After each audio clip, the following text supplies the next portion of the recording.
Maddox, and today we're going to leave life-size dinosaurs. Hey guys, we are here with our next life-size book. Like Maddox said, we're reading life-size dinosaurs tonight. Rah! So Maddox brought out all his dinosaurs to be a part of the story, okay? Are you ready? All right, so life-size dinosaurs and prehistoric creatures. Okay?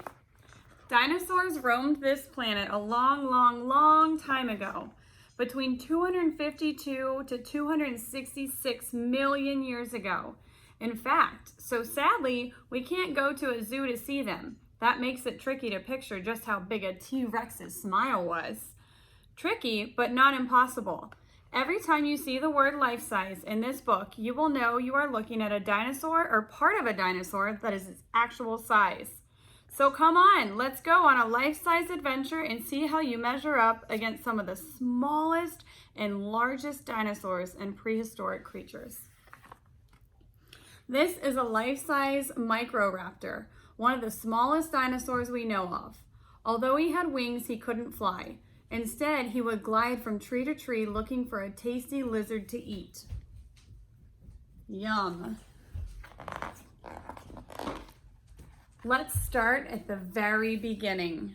Dinosaurs began their lives as eggs, and those eggs came in different shapes, sizes, and colors, just like these life-size dinosaur eggs.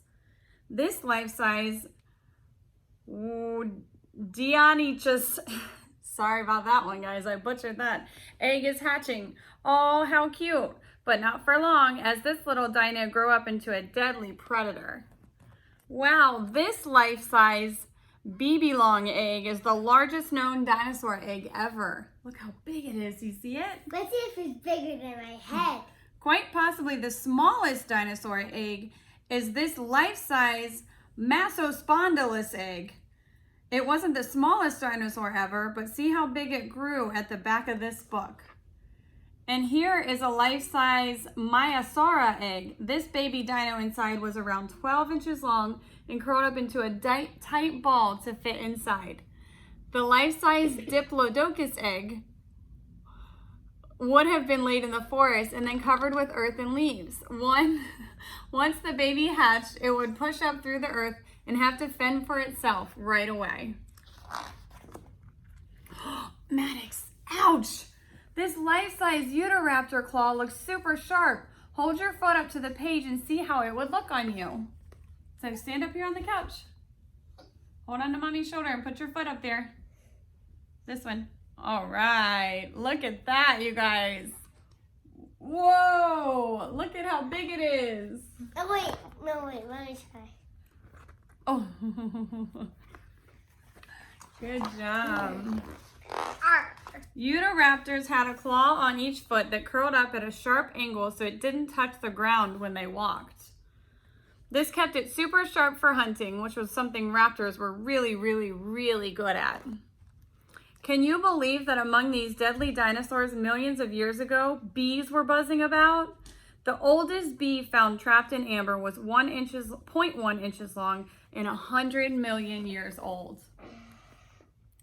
Gastonia had some of the best body armor of all the dinosaurs. It also had a spiky tail that came in very handy for fighting off predators like these Utahraptors. Watch out! Those look like big protection. What is this? Whoa! You are nose to a life-size nose with a Diplodocus. Can you flare your nostrils as big as his? Mama, flare your nostrils right here. Look! Flare your nostrils. Good job. I think mine cannot go that long. Diplodocus was one of the longest dinosaurs ever. It had a really long tail that could whip at some supersonic speeds, which made a very loud boom. It made this noise to scare away predators or to show off to the other dinosaurs. To be this completely ginormous, the Diplodocus had to eat a lot. In fact, it had to eat so much that it didn't even have time to chew, so it just gulped down its food instead. Being so huge meant Diplodocus didn't have to worry too much about predators, but Allosaurus, with its super hunting skills, was thought to have been its biggest threat. How does this life-size Stegosaurus plate look on your back? Imagine having 20 more like an actual Stegosaurus. So come in here and get on your hands and knees. Turn sideways.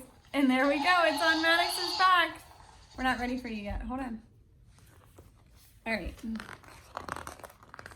Stegosaurus was actually quite a snazzy dinosaur. It could change the color of its back plates when it was competing for a mate or for territory.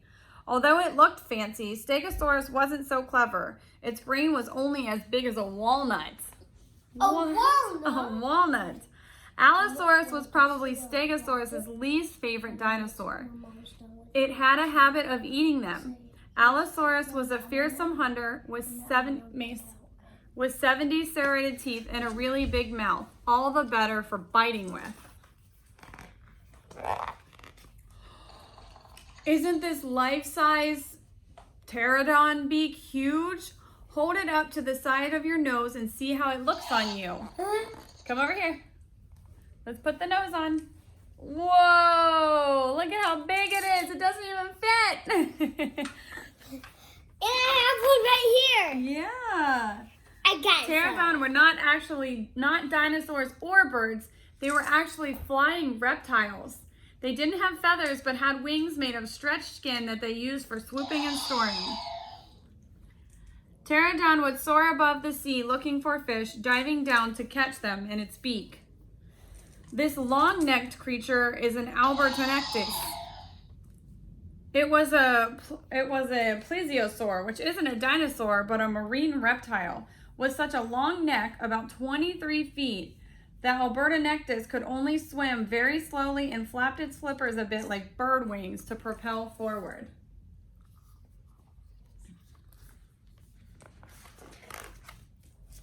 Uh-oh. Tyrannosaurus rex might have been the most powerful land predator to have ever lived.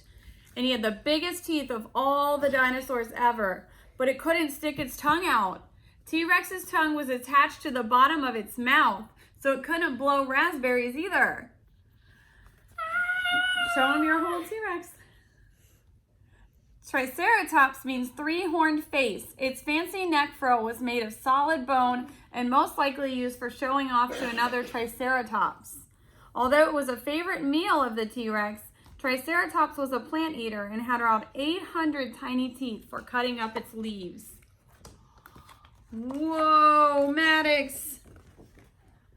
Say cheese. See how your toothy grin compares to this life-size Tyrannosaurus Rex sneaky smile.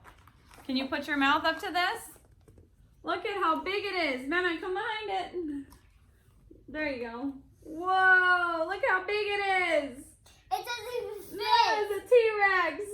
It doesn't even fit my mouth. You don't even fit in there. All right.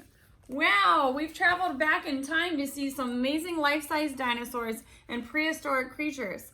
Let's see how they compare in size to one another, and then measure yourself using the book to find out how you compare. Pteranodon wingspan is 19.5 feet. It's 20 of these books wide. Okay? A Diplodocus is 82 feet, which is 83 of the life-size books. A Stegosaurus is 29.5 feet at 30 life-size books. The Allosaurus is 28. Baby Long is 27 books wide. The T-Rex is 30 life-size books. The Utahraptor is 20 life-size books. The Dinosaurus, that was a tough one, is 10 life-size books. Massospondylus is 13 books. And the Microraptor is 3 life-size books wide.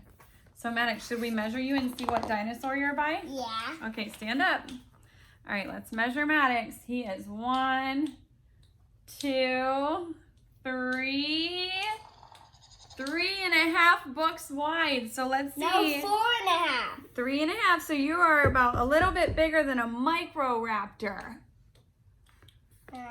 All right, guys, so that's all that we have on our life-size book, but we have a special surprise for you guys for making it through the whole story.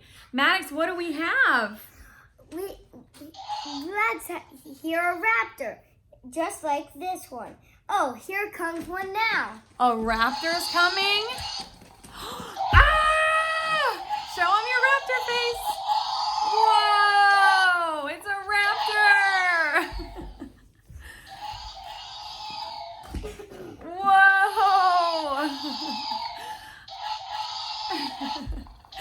All right, guys, thank you so much for watching our bedtime story with us tonight. We hope to see you guys in one of our other videos. Make sure you like and subscribe if you want to see some more. Bye, guys. Bye.